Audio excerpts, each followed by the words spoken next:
Midnight in California. My grandmother was a woman who was stuck in her yacht club youth and insisted that everyone who did not want a life similar to her own was either lying or delusional.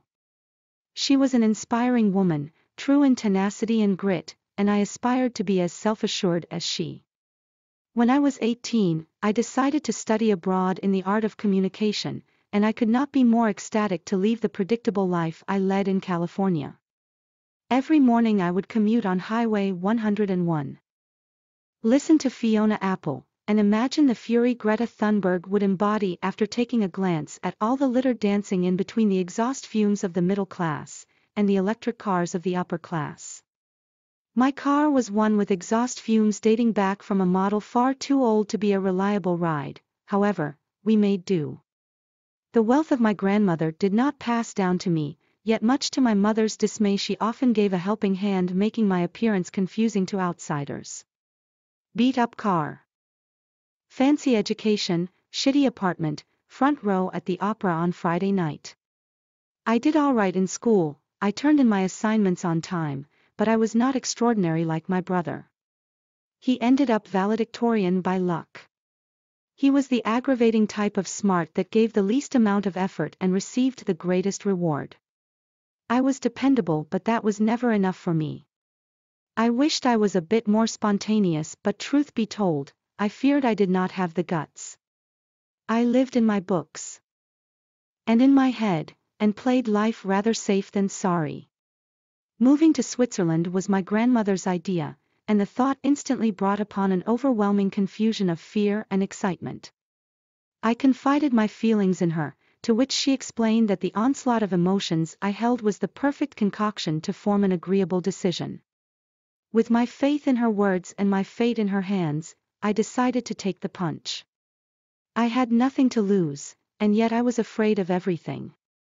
The night before I left, I looked at the clock sitting upon my now empty shelves. 11 p.m., California time. The sun was already rising in Switzerland. They were going on without me, they were getting up and heading to work, life was happening.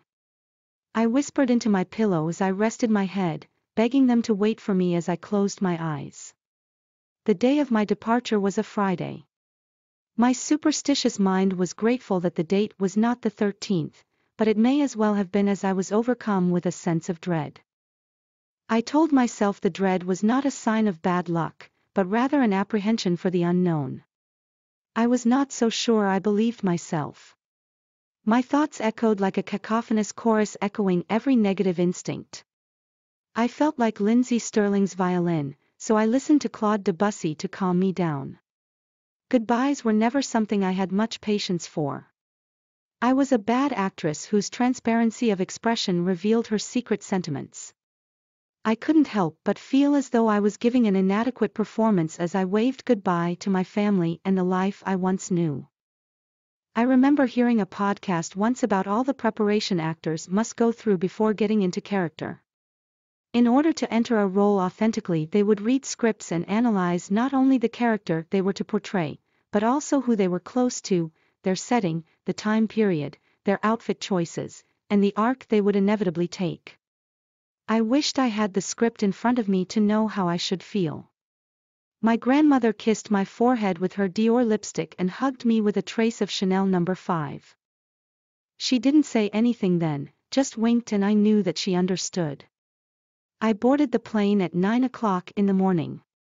It was edging on dinner time in Switzerland, but I had not eaten anything all day. The light was shining outside, bright as ever. I always said the only predictable thing I liked about California was the weather. I suddenly felt a wave of appreciation for the place I called home, feeling grateful now for the life it had given me. It added to who I was as a character. Now, I could see that. I realized that when I would meet new people and explain my birthplace, I would do so with a sense of pride. I breathed in the last breath of California air through the little crack between the carousel leading up to the plane, and where the aircraft was stationed. I had a window seat, inconvenient for bathroom breaks, but perfect for daydreaming, which I was to do plenty of on the 9-hour flight. We touched down in Geneva at 7 o'clock in the morning, local time. I watched the sunrise over the vineyards winding around the lake, a Monet-like scene with soft colors palatable to the eye. As the nose of the plane hit the ground, I felt like I was nosediving into a dream. Confused by the French language and Swiss efficiency, I slowly managed to navigate my way out of the airport, and into my new apartment. The time zone was confusing me and I was exhausted despite. For Grandma Margaret, I have just gotten home from the longest of long 12 hours that somehow turned into 16 hours because of staffing issues and nursing shifts. I am exhausted mentally and physically, and I feel filthy with sweat, tears, and many other things I should not be covered in. All I want to do right now is chop something into oblivion until I feel somewhat normal again. I want to not have to think for just a little while.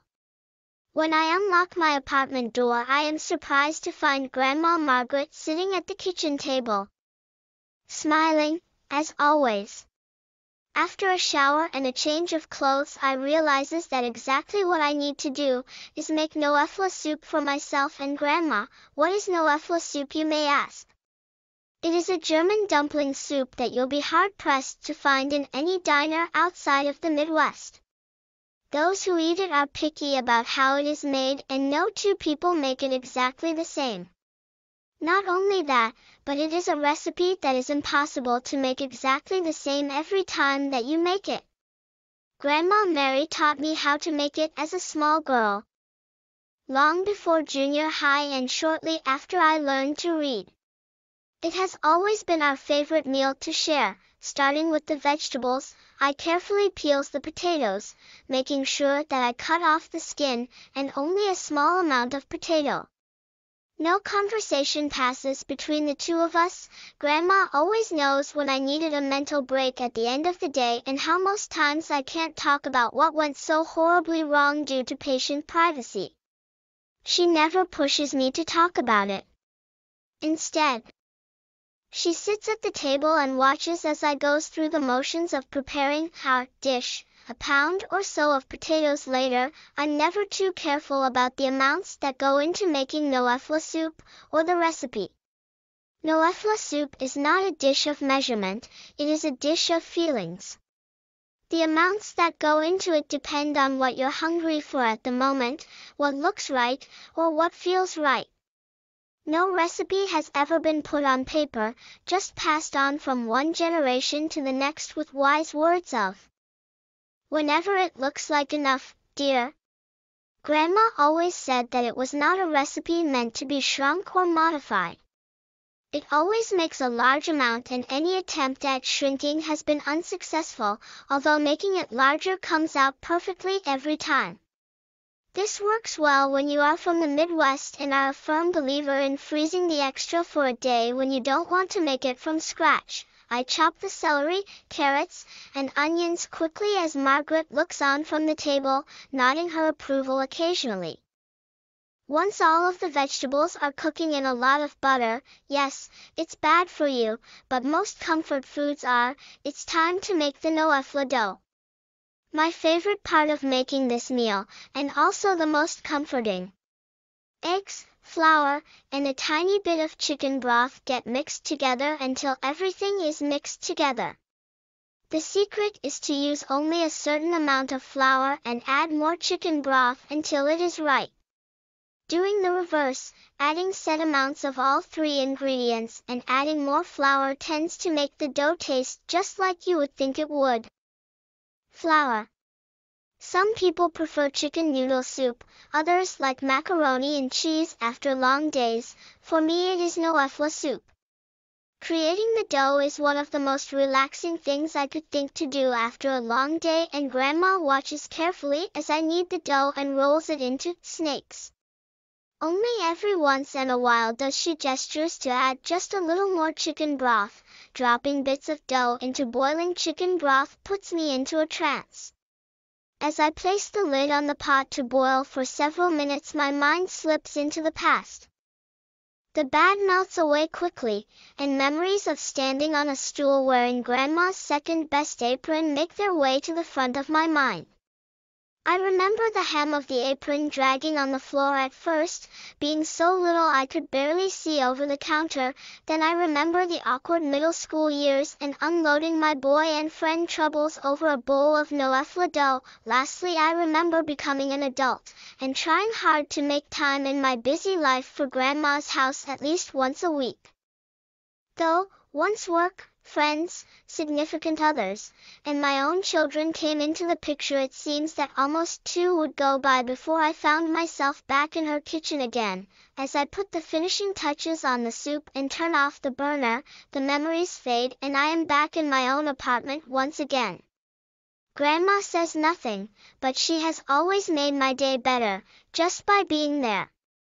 I dish a single bowl of soup, butter a piece of bread, because nothing goes with noëfla soup the way a buttered piece of bread does, and sit down at the table. Grandma Mary has been gone for 11 years now, and on the hardest days, after the worst shifts, I always miss her the most. The regrets become an inner monologue before being spoken out loud. Did I spend enough time with her?